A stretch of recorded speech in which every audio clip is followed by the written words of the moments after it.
Cara Allah menyayangimu terkadang bukan dengan memberimu hidup dalam limpahan harta, tapi dengan memberimu hidup penuh kesederhanaan. Sebab Allah ingin meringankan hisabmu. Cara Allah menyayangimu terkadang bukan dengan memberimu kesehatan, tapi dengan memberimu sakit. Sebab Allah ingin menghapus dosa-dosamu. Cara Allah menyayangimu terkadang bukan dengan cara memberimu kebahagiaan dan kenyamanan, tapi dengan memberimu berbagai musibah dan ujian. Sebab Allah ingin meninggikan derajatmu kelak di surga.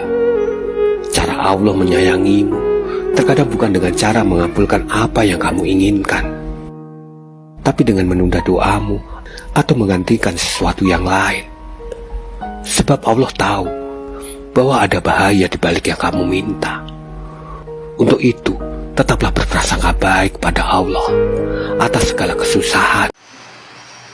Iqra' wa rabbukal akramul ladzi 'allama bil qalam. Iqra' wa rabbukal akramul ladzi 'allama bil qalam. Mereka sengaja tembakan itu rudal-rudal ke arah rumah-rumah penduduk. Bahkan saat ini saudara, mereka kasih dua pilihan. Orang Gaza, orang Palestina, immal hajar, immal hijrah, awil maut, kata mereka saudara. Pilihannya dua, keluar dari Gaza atau mati, ibadallah saudara. Ini nggak main-main saudara. Oleh karena itu apa yang mesti kita lakukan? Ini kota suci ketiga umat Islam. Kalau Gaza selesai, maka benteng terakhir Baitul Maqdis selesai saudara.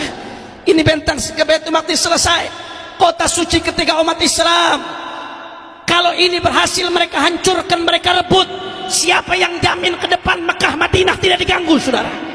Siapa yang bisa jamin? Oleh karena itu ada pesan Rasulullah sallallahu alaihi wasallam dalam hadis riwayat Ibn Majah.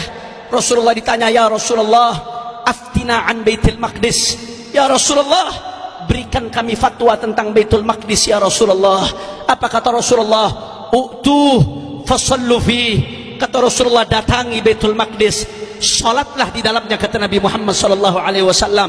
Tapi jauh, tapi perang. Rasulullah ngasih solusi, fa in lam ta'tuh wa tusallu fi falyab'ats bi zaitin yusraju fi qanadilih.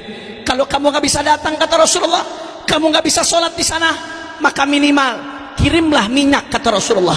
Falyab'ats bi zaitin yusraju fi qanadilih. Kirimlah minyak untuk nyalahkan lampu-lampu yang ada di Baitul Maqdis. Artinya hadis ini apa saudara? Maksudnya pesan Nabi, ini Palestina bukan cuma urusan Palestina, tapi urusan semua umat Islam saudara. Kalau kamu belum bisa berangkat ke sana, apa yang bisa kamu lakukan, kamu lakukan. Yang bisa berdoa, jangan tinggalkan doanya. Mudah-mudahan berkat sahibul magam, berkat maulid Nabi, saudara-saudara kita di Palestina diberikan kemenangan oleh Allah saudara. Amin ya Allah, amin ya Allah. Yang bisa doa di acara maulidnya, doa di acara maulidnya. Yang bisa doa di sujudnya, doa di sujudnya. Panjatkan kunut-kunut nazilah dalam sholat-sholat kita saudara. Yang bisa membantu dengan uangnya, bantu dengan uangnya. Sedikit yang kita keluarkan begitu butuh mereka saudara. Yang bisa bantu dengan media sosialnya, kata guru saya Profesor Dr. Al-Habib Abdullah bin Muhammad Baharun hafizahullah ta'ala wa ra'ah, yang bisa bantu dengan media sosialnya, walaupun hanya dengan satu kata, kata beliau, bantu, dengan harapan dosa kamu di internet selama ini Allah hapus berkat perhatian kamu terhadap umat Islam di internet saudara. Walaupun kecil, tapi kalau yang melakukan 10 juta umat, 100 juta, 200 juta, berarti saudara. Apa yang kita bisa bantu pemimpin-pemimpin negara Islam, pemimpin-pemimpin negara Arab, bantu. Kalau Amerika berani terang-terangan saudara, bantu Israel. Amerika berani terang-terangan kirim senjata, Amerika berani terang-terangan kirim kapal induk, Inggris berani terang-terangan kirim kapal induk. Kenapa negara-negara Islam masih takut untuk terang-terangan bantu Palestina saudara? Betul atau tidak? Betul atau tidak? Beb, tapi ini lawannya Amerika, nggak main-main beb. Amerika ini punya senjata nuklir, senjata hebat luar biasa. Nggak ada urusan saudara. Mau Amerika ke, mau Inggris ke, mau planet Mars sekalipun saudara, yadullah ma'al jamaah. Kalau kita sudah bersatu, maka pertolongan Allah akan datang saudara. Mau Amerika, mau Inggris, nggak peduli. Kita punya Allah yang maha besar, yang maha kuat, yang maha perkasa, yang maha memberikan kemenangan saudara. Allahu Akbar.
Mereka bilang Muslim adalah teroris.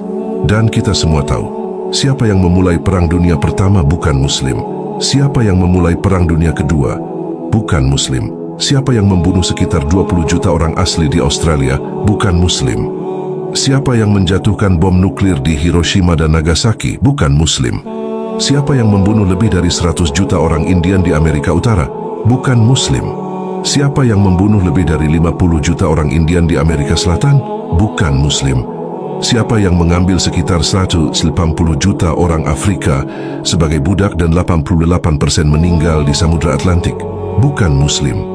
Siapa yang telah membunuh 1 juta warga sipil di Irak saja bukan Muslim. Siapa yang membunuh ribuan anak kecil di Palestina bukan Muslim. Pertama-tama Anda perlu mendefinisikan terorisme dengan benar. Jika non-Muslim melakukan sesuatu yang buruk, itu adalah kejahatan. Tetapi jika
sebagian masyarakat mengatakan kalau kambing satu untuk satu orang, sapi boleh iuran.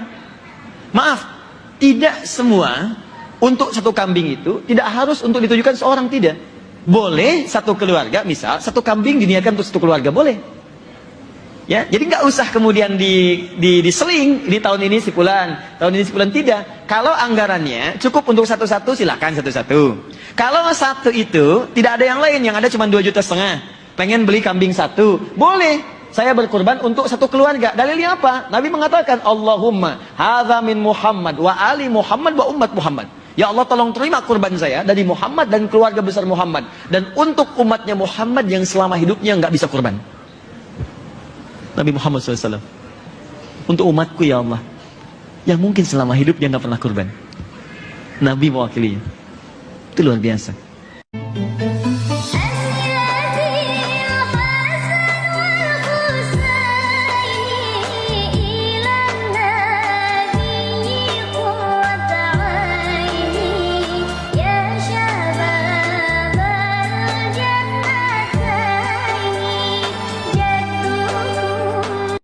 Kepintaran semua manusia di bumi dengan seorang Sayyidah Aisyah itu masih unggul pintarnya Sayyidah Aisyah dengan semua kepintaran perempuan di bumi. Bisa saya gambarkan Bu ya, Sayyidah Aisyah itu saking kuat ingatannya, itu bisa mengingat dan menyampaikan kembali semua peristiwa runtut dari awal sampai akhirnya. Dan dahsyatnya, bukan hanya saat beliau ada di masanya, jadi setelah dewasa pun itu bisa cerita masa kecilnya runtut dari kejadian-kejadian, termasuk semua ayat yang turun di era itu kepada Nabi, itu bisa direkam sempurna, jadi tahu kapan turunnya, dalam kejadian apa, seperti apa gambarannya Sayyidah Aisyah. Ya. Dan itu dihasilkan bukan hasil dari biasa saja, ditemukan seperti itu adanya, bukan, tapi dari pendidikan keluarga. Jadi kalau kita belajar biografi Sayyidah Aisyah dan kita ingin ikuti, kalau ibu ingin mencetak anaknya pintar dengan kepintaran yang tinggi dan dimuliakan bahkan oleh Allah, apalagi sama-sama perempuan, maka kita sudah punya referensinya. Ya, jadi sudah Bu, namanya Wonder Woman, Catwoman itu fiktif semua. Kita sudah punya idol yang memang nyata sifatnya, sudah nyata.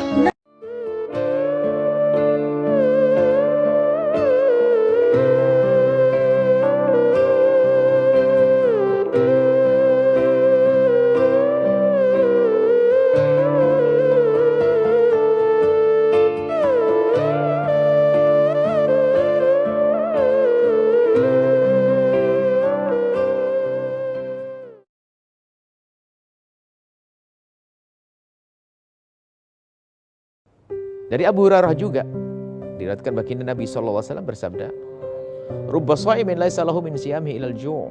Dalam riwayat ilal ju' wal 'atas. "Rubba qaimin laisa lahu min qiyami ila sahar."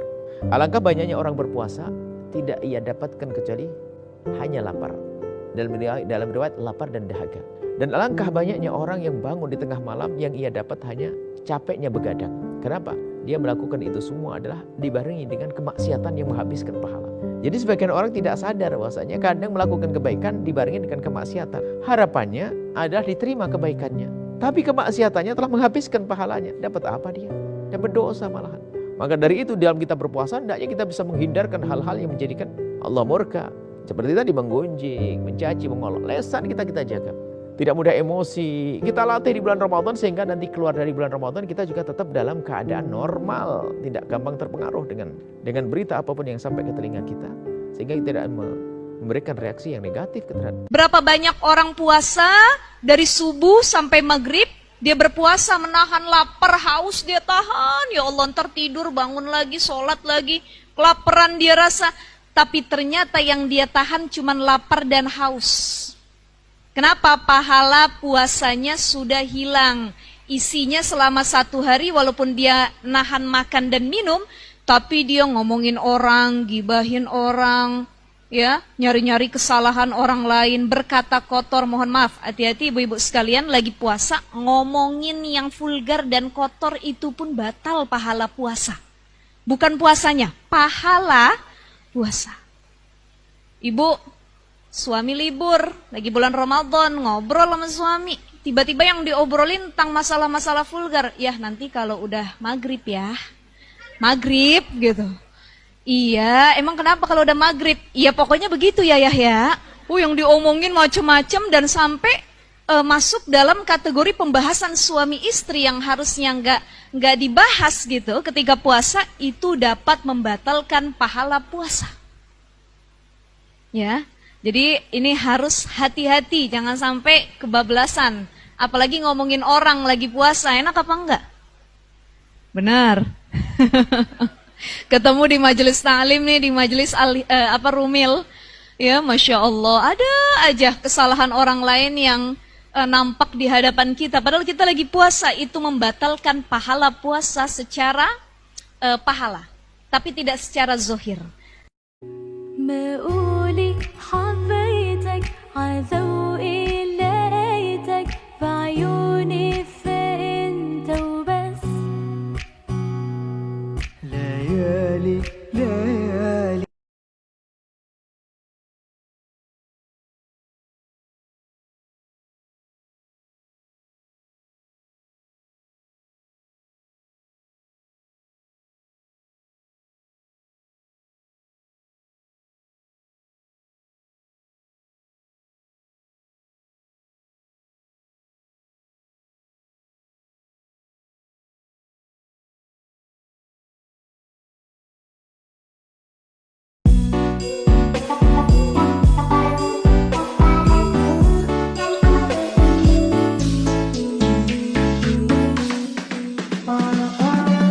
حديتك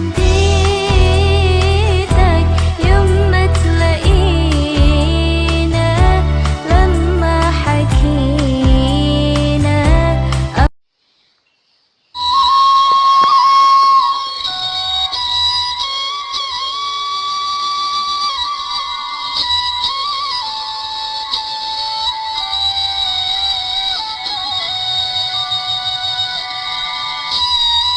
Kau cahaya hati, dulu ku palingkan diri dari cinta, hingga kau hadir rubah segalanya.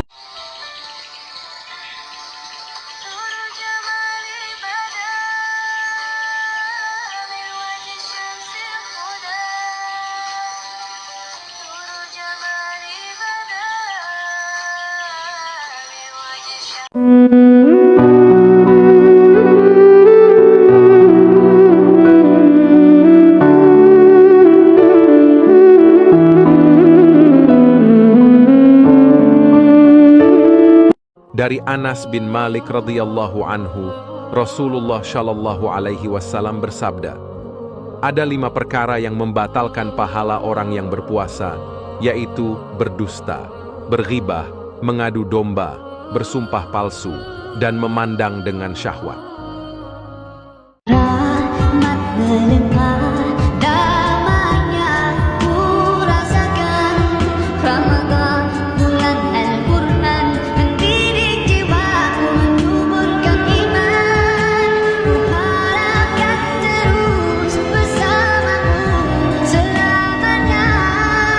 Ramadan, Ramadan, Ramadan di hati. Ramadan.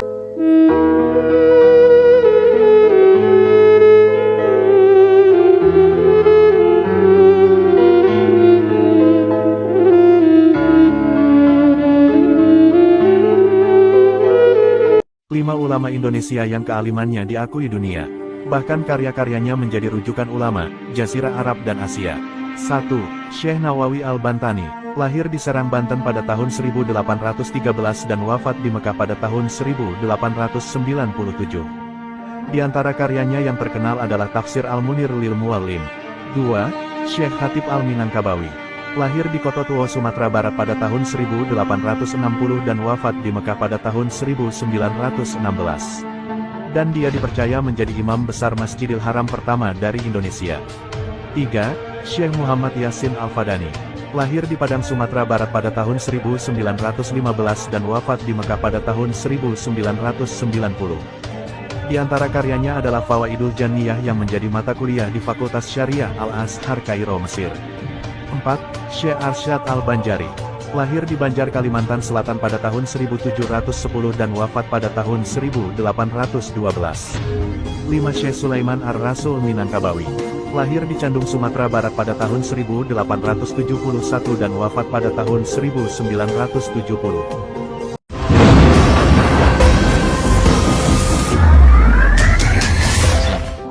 Kalau bulan puasa katanya setan itu diikat di belenggu gitu. Baik. Kok saya ada di sini? Baik, baik. Nggak, pasti pada ngomong gitu, tuh ada di sini. Enggak. Maksudnya kenapa ketika kita sedang menjalankan ibadah puasa, ada saja hal-hal yang membuat kita tuh jadi malas untuk beribadah. Bukan kita, Anda kali ya. Iya, maksud saya dan saya, Pak Ustaz. Baik. Satu kali Rasulullah SAW pernah bersabda, "Idza jaa Ramadan," jika Ramadan telah tiba, futihat abwabul jannah, pintu-pintu surga terbuka, dibuka semua. Kemudian wa ghulliqat abwabun nar, ditutup pintu-pintu neraka, kunci rapi. Wa suffidatis syayatin, dan setan-setan diikat, dibelenggu. Nah, orang kemudian menyimpulkan surga dibuka, neraka ditutup, setan dibelenggu. Kok bisa Ramadan setannya diikat tapi masih ada orang berperilaku seperti tergoda oleh setan? Maka bagaimana memahami hadis ini? Kata para ulama, hadis ini adalah ungkapan isyarat majazi, kiasan. Kiasan. Apa maksudnya?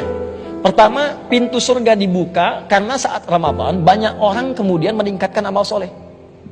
Yang biasanya fardu, sunnah, yang biasa baca Al-Quran, sekarang Al-Quran, pahala banyak. Bahkan kalau Anda buka di kitab Usyam, Al-Bukhari, nomor hadis yang pertama, paling kiri sebelah atas di kitabnya, itu pahala dilipat gandakan sampai 10 kali lipat hari biasa. Maka meningkat, karena tabungan pahalanya meningkat, peluang ke surganya banyak, maka terbukalah pintu-pintu surga. Kemudian neraka tertutup, kenapa? Karena banyak orang taubat saat Ramadan. Ya Allah ampuni dosa saya, ya Allah saya tobat, ya Allah saya tobat. Maksiat ditinggalkan, karena seakan-akan ketika maksiat ditinggalkan, neraka tertutup. Nah, kalau sudah orang nggak mau maksiat dan banyak beribadah, setan nggak punya peluang. Mau goda susah. Karena itu setan seakan terikat. Nah, tapi kalau orang tidak mau meningkatkan amal soleh dan tetap berbuat maksiat, maka mudah bagi setan menggodanya. Jadi setan terikat itu bukan dalam pengertian setannya diikat hakiki kata para ulama hadis, tapi karena orang banyak berbuat amal soleh dan tobat dari maksiat, maka setan tidak punya peluang menggodanya seakan terikat. Kalau tidak mengerjakan amal soleh, sholat tidak mau, puasa tidak mau, makan masih dilakukan, ini berpeluang setan tetap bisa menggodanya. Maka itulah setan yang tetap datang di bulan Ramadan.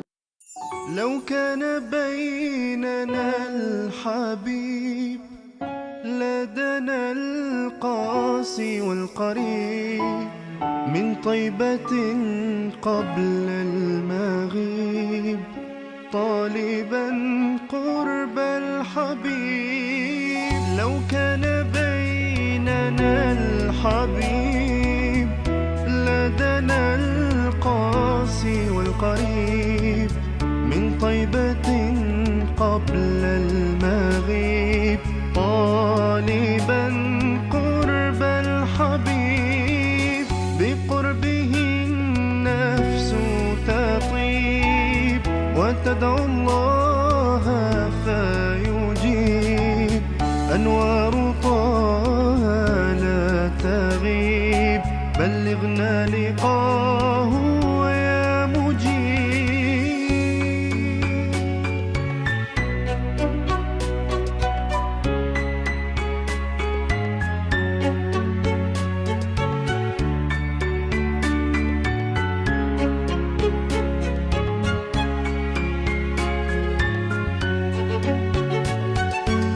هداك الكون الرحيم رحمة الهادي القريب حديثك النهر العذيب جوارك الغصن الرطيب.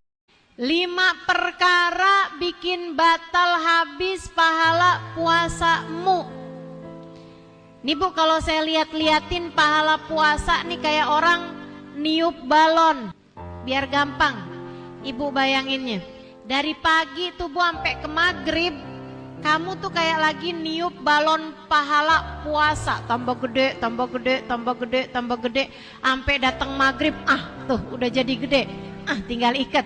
Alhamdulillah. Kan begitu? Tapi hati-hati. Begitu kena jarum, apa yang terjadi? Pecah, meletus, balon hijau.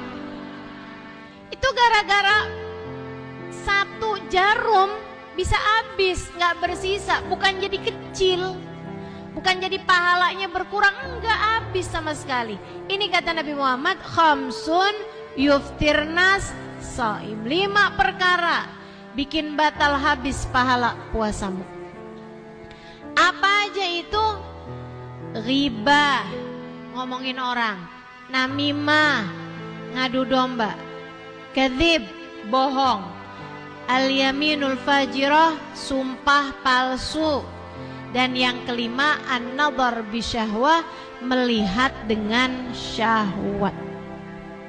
Dan ini nih kelima-limanya nih mungkin terjadi ketika kamu bertemu dengan orang lain. Tapi kalau kamu sendirian, nggak buka HP, nggak lihat media sosial, nggak baca-baca lambe turah, nggak baca-baca ghibah taimen ya Bu ya, kamu nggak punya kemungkinan untuk melihat-lihat hal-hal yang seperti itu. Itu yang diharapkan terjadi ketika datang bulan suci Ramadan. Sayangi Ramadanmu, sayangi Ramadanmu. Ketika Allah mengambil sesuatu yang paling kita cintai di dalam hidup kita, maka yakinilah Allah akan memberikan sesuatu yang sangat menggembirakan kita, yang di luar dari dugaan kita, asal kita ridho menerimanya. Cara baca kitab cepat rumus kedua. Jika ada dalam kalimat ada dua kata isim, yang pertama nakiroh, yang kedua ma'rifat, maka yang nakiroh itu menjadi mudhof, sedangkan yang ma'rifat menjadi mudhof ilaih. Yang mudhof ilaih harus dibaca jar, sedangkan yang mudhofnya boleh dibaca rofa, boleh dibaca nasab, atau dibaca jar tergantung amil sebelumnya. Contoh, hadza Abdullahi. Ini di sini Abdullah nakiro, Allahi ma'rifat. Maka ini sunan mudhof ilaih. Abdun dibaca rofa karena dia menjadi khobar dari hadza, hadzanya menjadi mubtada, maka abdunnya dibaca rofa sebagai khobar, sedangkan Allahinya menjadi mudhof ilaih dibaca jar. Nah, di sini ada dua contoh, ada inna huruf nasab dan ma'a huruf jar. Bacaannya dibaca apa ya? Coba dikerjakan, komen di bawah. Ya, ini ada pertanyaan perbedaan antara mubtada khobar dengan mudhof ilaih. Kalau mubtada khobar itu dari sisi artinya itu memiliki arti yang sendiri-sendiri. Jadi khobar menjelaskan mubtada seperti Muhammadun ustadun, Muhammad adalah ustadz. Sedangkan mudhof ilaih dari sisi artinya adalah satu, seperti umpamanya qalamu Muhammadin, pulpennya Muhammad. Dari sisi lafadznya, kalau mubtada khobar itu mubtada ma'rifat, khobarnya nakiroh. Seperti umpamanya Muhammadun ustadun tadi, Muhammad ma'rifat, ustadzun nakiroh. Sedangkan kalau mudhof ilaih itu dari sisi lafadznya mudhof nakiroh, mudhof ilaihnya itu ma'rifat. Seperti umpamanya kitabul ustadzi, kitabnya ustadz, kitab nakiroh, al ustadzi ma'rifat. Paham kan? Sip.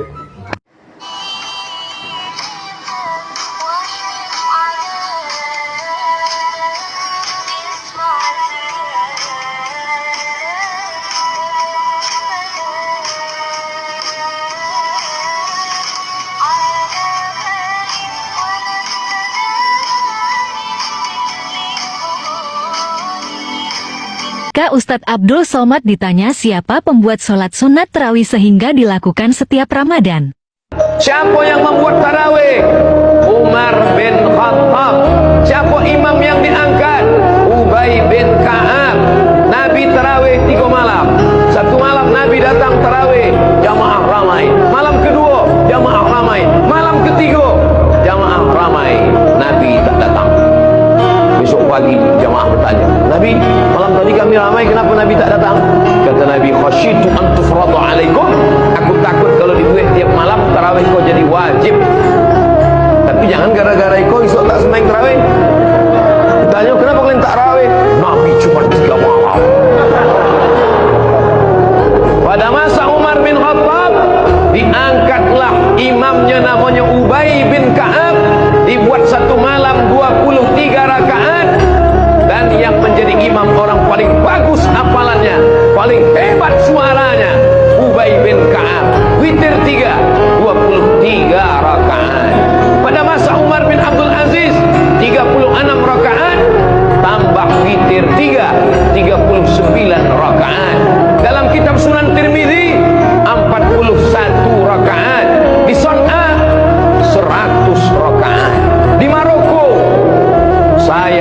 mengalami sendiri, menengok dengan mata kepala di Maroko. Malam 27 Ramadan, tidak hitung rakaat dari Isya sampai subuh tarawih non-stop.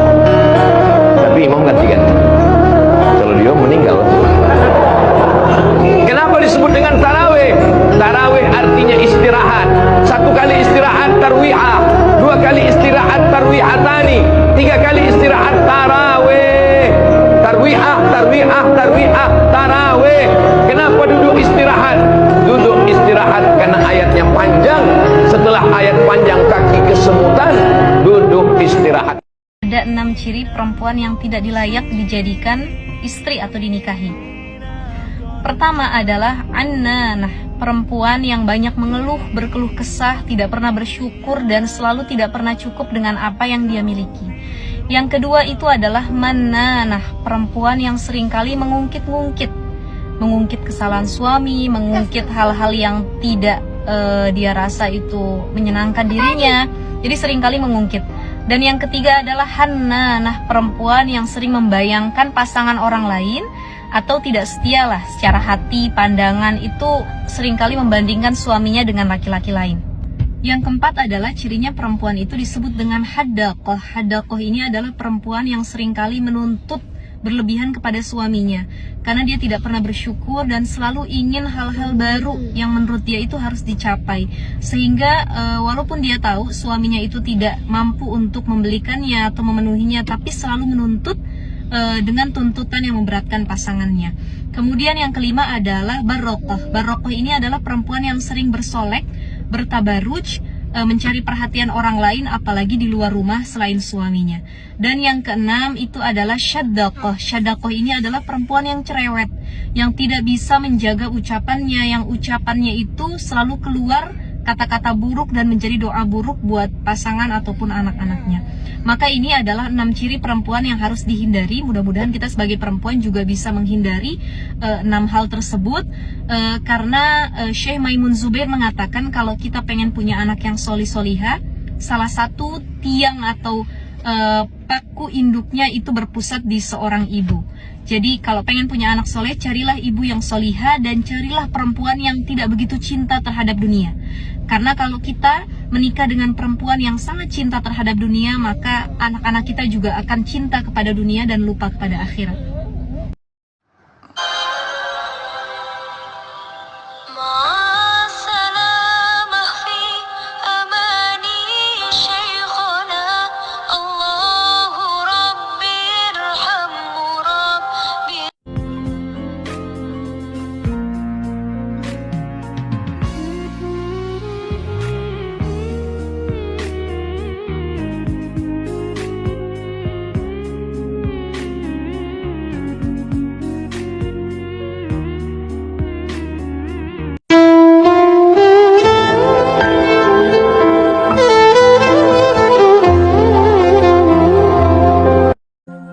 Sehebat apapun, sepintar apapun manusia, kalau nggak kenal Allah, itu belum ada apa-apanya. Jadi kepintaran tertinggi itu ketika mengenal Allah. Anda boleh kuliah, boleh sekolah, boleh sepintar apapun, hafal apapun, tapi kalau nggak kenal Allah, itu belum masuk standar pengetahuan yang diabsahkan oleh Al-Quran. Itu yang dimaksud Quran surah Ali Imran ayat 190 sampai ayat 200. Makanya orang itu saat bangun dari tidur, di antara ayat yang sunnah dibacakan itu sebagai pesan kehidupan itu Ali Imran 190 sampai ayat 200. Ya inna fi khalqis samawati wal ardi wa ikhtilafil laili wan nahari laayatil liulil albab. Ulul albab itu akal sehat, orang yang punya akal sehat. Siapa yang sehat akalnya itu? Alladzina yadhkurunallaha qiyaman wa qu'udan wa 'ala junubihim wa yatafakkaruna fi khalqis samawati wal ardi. Ya, akal sehat itu akal yang sering dipakai riset. Silahkan kata Allah, riset di langit, di bumi, peluang yang bisa dikaji, dipelajari supaya akal terasah. Tapi ujungnya apa? Rabbana ma khalaqta hadza batila. Ujungnya kenal Allah. Jadi kalau pintar-pintar nggak kenal Allah, berarti ada yang salah.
Nabi didesain salah, bukan salah, didesain salah, sehingga itu melahirkan hukum fikih.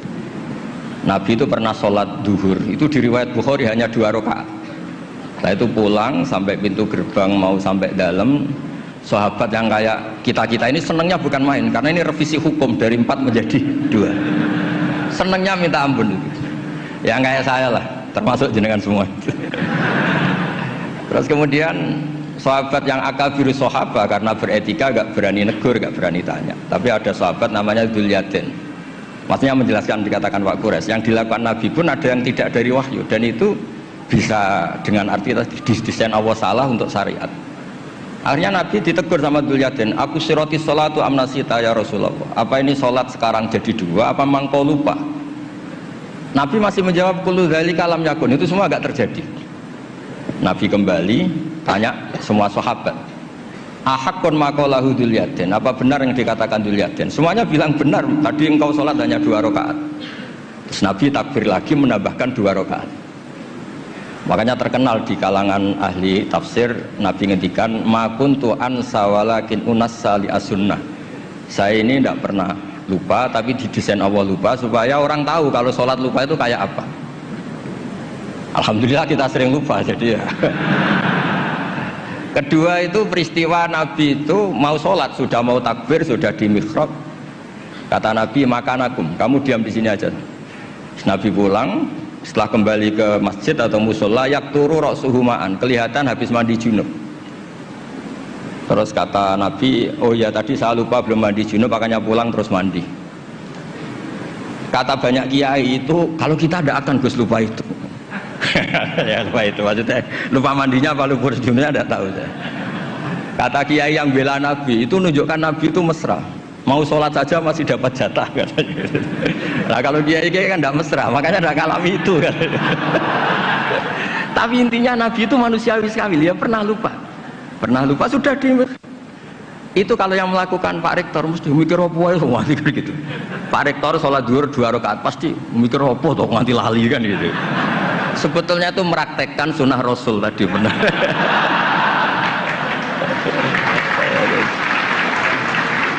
Tidak, supaya nanti jenengan nggak salah paham yang dikatakan Pak Quraisy tadi. Memang ada peristiwa furu yang seperti itu. Yang terakhir saya beri contoh.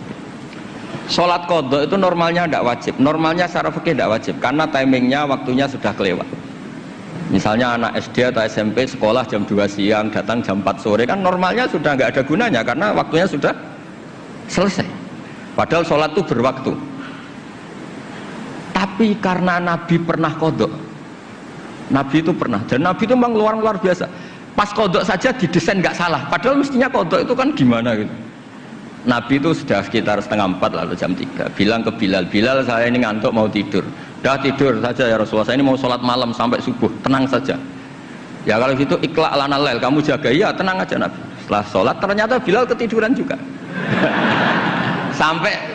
sampai sekitar jam 8 kalau 8:30, sampai tidak membangunkan kita kecuali harus samsi, sampai matahari panas. Terus Nabi tanya, Bilal gimana janji kamu? Katanya Bilal, enak, saya juga ngalami apa yang kau alami ya Rasulullah.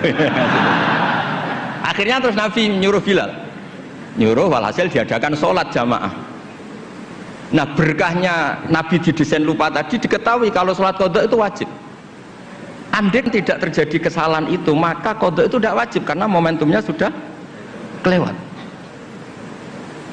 Jadi itu yang dengan arti itu tadi, ma kuntu ansa walakin unassa li as-sunnah. Saya ini tidak pernah lupa, tapi sering didesain Allah itu lupa. Supaya orang tahu kalau beribadah pas lupa atau ada kesalahan sosial apa, cara benahinya gimana. Terus yang kedua tentang tadi yang diceritakan Pak Quraisy, belum dikasih nama, iktifa kalau dalam bahasa Balaghah. Quran itu sering pakai bahasa yang iktifa. Iktifa itu menyebut satu karena yang lainnya sudah diketahui, atau dinisbatkan pada lawan bicara. Misalnya gini, kalau polisi bilang itu dibunuh oleh orang yang nggak dikenal, dicuri oleh orang yang nggak dikenal. Nggak dikenal itu binisbat kepada siapa? Kepada yang punya rumah kan. Kalau yang nyuruh kan tahu, teman malingnya kan tahu. Sodako rahasia, bagi yang dikasih kan tahu. Bilang rahasia binisbat ke siapa?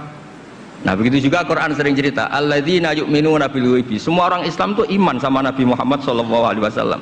Itu tidak gaib, Nabi musyahad, Nabi maujud musyahad. Tapi iktifa bil ghaibi wa bil musyahad. Orang yang nggak kelihatan saja iman, apalagi sama yang kelihatan. Jadi ada lagi wa huwallazi yabda'ul khalqa tsumma yu'idu wa huwa ahwanu alaih. Kalian semua tahu kan langit bumi yang menciptakan saya, maka setelah hancur saya juga menciptakan lagi, dan itu lebih mudah kata Allah. Karena logika manusia adalah mengembalikan materi yang sudah ada lebih mudah ketimbang membuat dari awal. Jadi ada beberapa bahasa yang binisbat lil mukhatab.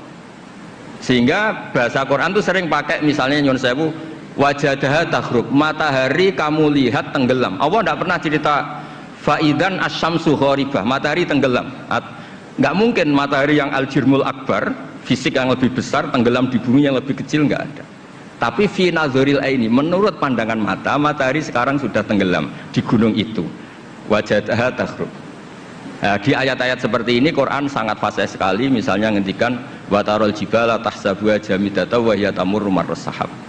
Wajadaha takhrub. Jadi kita mengatakan matahari tenggelam itu binisbat dengan ukuran mata kita melihat matahari tenggelam. Tapi hakikatnya tidak mungkin matahari yang lebih besar ketimbang bumi kemudian tenggelam di bumi. Nah, makanya aturan-aturan tafsir yang dikatakan Pak Quraisy itu pilihannya dua. Kamu pura-pura nggak tahu saja sehingga GR jadi ahli tafsir. Atau ahli tafsir tugas, karena UI butuh pusat studi tafsir, terus ada yang daftar terus masuk gitu saja. Itu nggak ada ukurannya pokoknya kroninya rektor masuk gitu. Kalau ukurannya dites ya mungkin yang lulus saya tok itu. Kalau dites itu yang lulus saya tok. Ya ini guyon tapi betulan katanya gitu. Jadi apa ya gitu. Jadi memang nah yang tadi yang dikatakan Pak Quraisy memang benar, banyak lafaz ta yang lil wahdah bukan lil jinsian. Memang Baqarah itu lil wahdah bukan lil jinsian. Dan memang di beberapa tafsir termasuk tafsir di Kemenak itu juga masih diberi kata betina. Itu satu-satunya kita bela itu nyari tafsir-tafsir yang kebetulan sejenis. Ada riwayat mengatakan itu unsan, ngintipnya kapan? Tapi memang di bahasa Arab tuh gitu ya. Makanya Abu Hanifah dulu pernah dibully, ditanya apa Namlatu Sulaiman. Beliau zaman itu mungkin belum ila darajatil mustahid, jawab perempuan. Alasannya qalat namlatun. Terus diingatkan sama ahli bahasa, itu namlah li wahdatil jinsi, karena dari kata ya ayuhan namlu, ketika jenis pakai tanpa tak, ya ayuhan namlu dkhulu masakinakum, ketika sudah wahdah qalat namlatun. Makanya di antara argumentasinya Nabi Adam dulu nanti itu mau debat sama malaikat, kan kata Allah kan wala taqrabah hadis syajarah, pohon itu berarti satu tok yang dilarang, yang lainnya boleh. Jadi itu masalah-masalah yang setidaknya karena Anda dengar dari Pak Quraisy, dari saya, setidaknya bertobat lah. Kalau tidak ahlinya ya jangan ikut gitu. Itu aja berkahnya mengerti, kalau tidak mengerti itu ya itu. Jadi ya bertobat, kalau tobatnya diterima ya alhamdulillah, kalau enggak ya berharap diterima kapan-kapan. Nggih, nanti ini Pak Rektor biar ini di struktur UI itu atasan saya, tapi beliau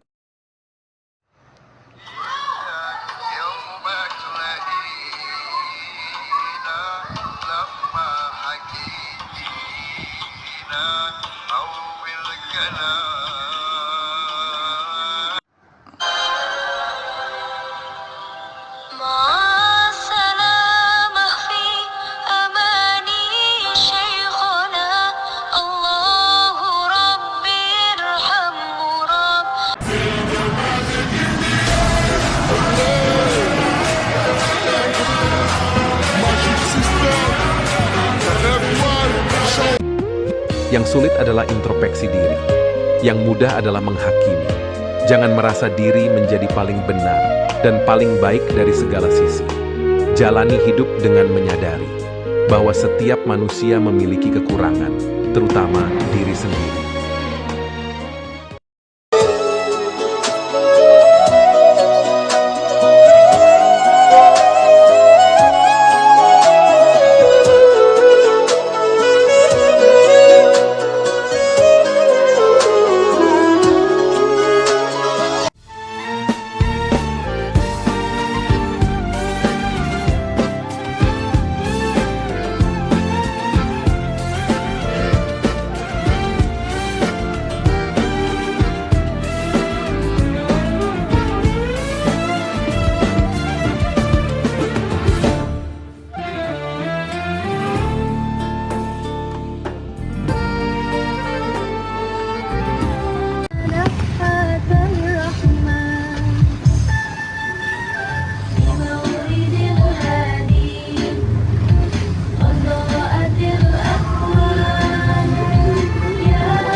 kali beliau.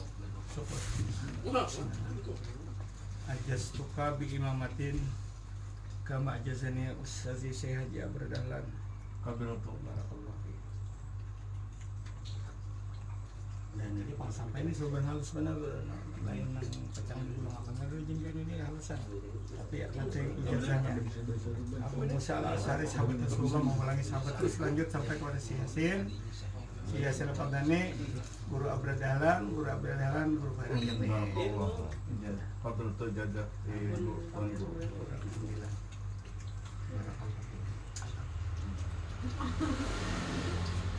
Nah, nukar lagi. Amon kasakumpol, nukar di di toko Azhara. Itu kita beribadah. Menukar situ wah, hasil 100% bahayanya tuh di honor jibannya tuh. 100% untuk Langgar Aroba lawan Janda Syarifah. Nah, Janda Syarifah. Janda Syarifah. Ini apa?